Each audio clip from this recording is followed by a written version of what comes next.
Hey everyone, how's it going? So what am I doing now? Well, I'm riding to work. I had an interesting scenario yesterday, and I just wanted to discuss this with you.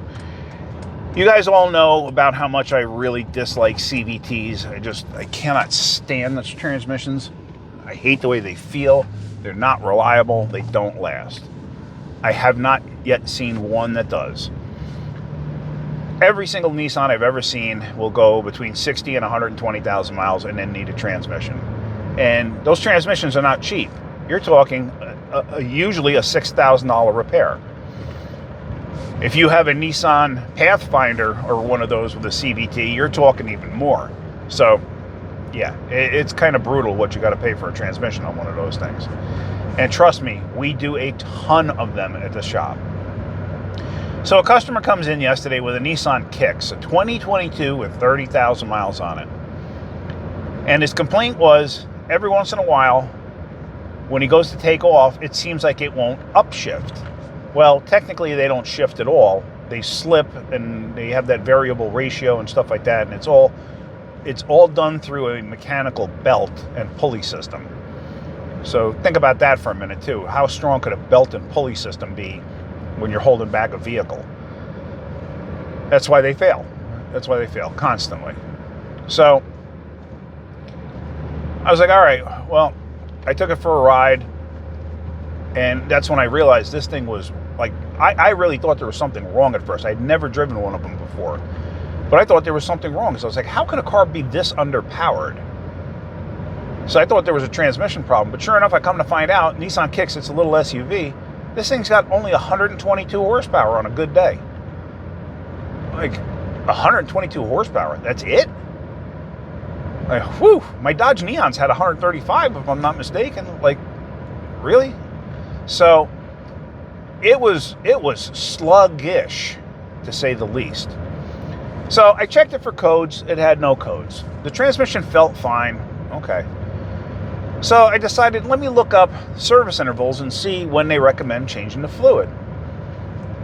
And I looked all through the service intervals, and now the owner's manual was not in the car, so I couldn't look through there, but I went through Mitchell and all data, and I was looking. I couldn't find any service recommendations for the transmission. It just said inspect, inspect, inspect. I never found an area or a mileage where it says, or time or mileage. I couldn't find one where it said change the transmission fluid. Up to 150,000 miles, I couldn't find it. So I'm like, okay, well that's bizarre. Like, why wouldn't you recommend changing the fluid on something like this? If you have something with a CVT, change the fluid every 30,000 miles. I know it gets expensive, but it's way cheaper than a transmission. Every one of those transmissions that I've ever seen fail, usually the least expensive one is right about $6,000. If you have like a Pathfinder or something like that, forget it. You're talking almost 10 grand by the time you're done. It's insane what those things go for. So yeah, if you have one, service it every 30,000 miles. Just a drain and refill is fine. So, but anyway, I couldn't find any service recommendation on this. So I was like, all right. So I put it up in the air and I checked the fluid level and condition. Fluid level was spot on. However, the fluid was the color of my shirt.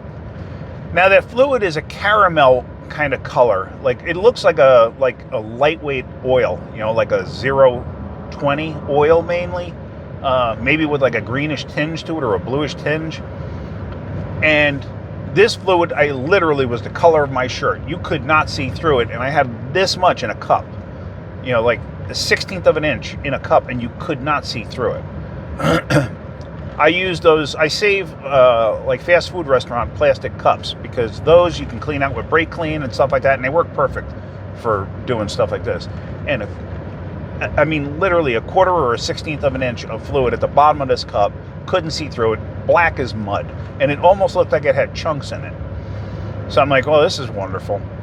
So we told the customer, listen, with this kind of mileage, we're not even going to charge you for looking at this, because we don't want to have a record anywhere that the dealership can look up and say, oh, well, you added to a transmission shop or something like that.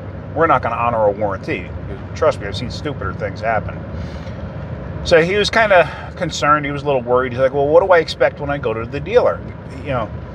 So he said, well, what's probably going to happen is they're going to recommend you change the fluid. Now, if they can show you somewhere that I can't find where it says that you got to change the fluid every 30,000 miles, you're going to have to pay for it. They may still tell you you have to pay for it, but what I would do is say, well, if it doesn't fix it, do I get that credited towards my repair? Something, or do I get my money back in case he decides not to repair it? And see what they say. Because if you don't have a recommendation for changing the fluid, why should you pay for a service that's not recommended? You follow? It just makes no sense. So he was happy with us, and he left. He has other cars, so we figure it's the first time he's ever been to us, and he sees us being honest. I got no problem with giving away a service like that. So I just happened to be looking at blogs also, and I came across one for the Nissan Kicks, and it was talking about how people were saying how underpowered the car is. Like, it's so underwhelming, it's incredible. So, reading all of that, and then I found somebody that said, everybody's complaining about how the transmissions don't last. Well, everybody's complaining for a reason. And he says the reason the transmissions don't last is because nobody services them. I've got almost 100,000 miles on mine, and I've yet to have a problem. So I was like, okay. So I keep reading, and it turns out he serviced his transmission every 30,000 miles. So then I looked, and he had posted that like a year ago. So I was like, huh. I kind of wanted to message him and say, so how'd that work out for you? Because probably by now you probably needed a transmission. Because servicing them will make them last longer, but it doesn't cure the problem that it's a CVT and they just fail. I like I said, I have never, even with servicing, I've never seen one go over 180,000 miles. It just doesn't happen. It's not part of the equation when you get a CVT. If you get a CVT, expect to put a transmission in it at some point in time. And everybody uses them now. I mean, Chrysler used them for a little while, and they happen to be Nissan units. And of course, every single one of them failed. Nissan's been using them for well over 20 years, and I don't know why they keep using them, because they all fail. Honda uses them, they fail. I've seen them blow apart. Toyota uses them, I've seen them fail. Lexus uses them, I've seen them fail. Well, Lexus and Toyota, same thing. Subaru uses them, I've seen them fail. Way more than the old school type of geared transmissions. They fail constantly. So I don't know why people bother using them. I would never want one. Even if I rented a car that had a CVT, I would just return it and say, give me something else. I do not want this. I hate the way they drive. It's just, to me, it always feels like they're slipping. They say you get better gas mileage, but me, I have a tendency to drive spiritedly. So when I drive spiritedly, the RPMs tend to be higher. So to drive around at a constant 3,500, 4,500 RPM, to me, is just insanity. How do you get better gas mileage? It makes no sense. The engine's constantly revving. And when they're revving, you would think you're creating heat and everything else in the transmission. And those transmissions don't like heat. But if for some reason I ever wound up with one, I would say, and I planned on keeping it, I would change the fluid every 30,000 miles. If I bought a new vehicle, I would probably change, no matter what it was, I would change the fluid every 30,000 miles. People ask me, well, this truck, okay, 277,000 miles on it. I've never serviced it. I don't know if the previous owner ever did. I couldn't find, he gave me all the receipts. He was the original owner. He gave me all the receipts. I never saw where this transmission was serviced. He did everything else to it. Never saw where the transmission was serviced. My minivan, 270-something thousand miles on it. I've never serviced a transmission. I've owned it since 90,000. And when I bought it, I knew right then and there the transmission was never serviced. But I was like, at 90,000, I'm not going to service this thing. So, actually, I got a curiosity question for you. So this is gonna end this video. But I got a curiosity question. I'm actually almost thinking of dropping the pan on my Caravan. That rhymes. Drop the pan on the Caravan.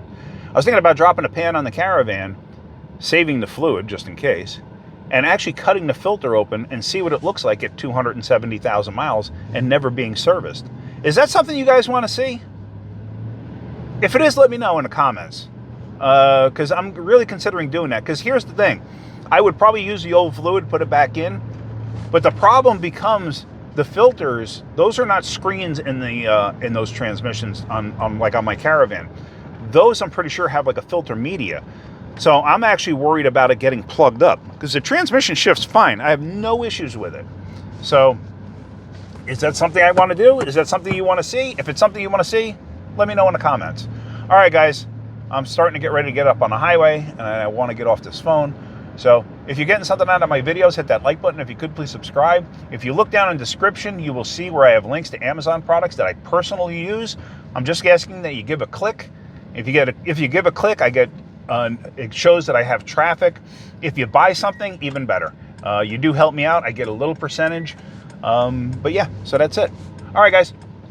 I hope you have a great day, and keep wrenching. Railroad tracks.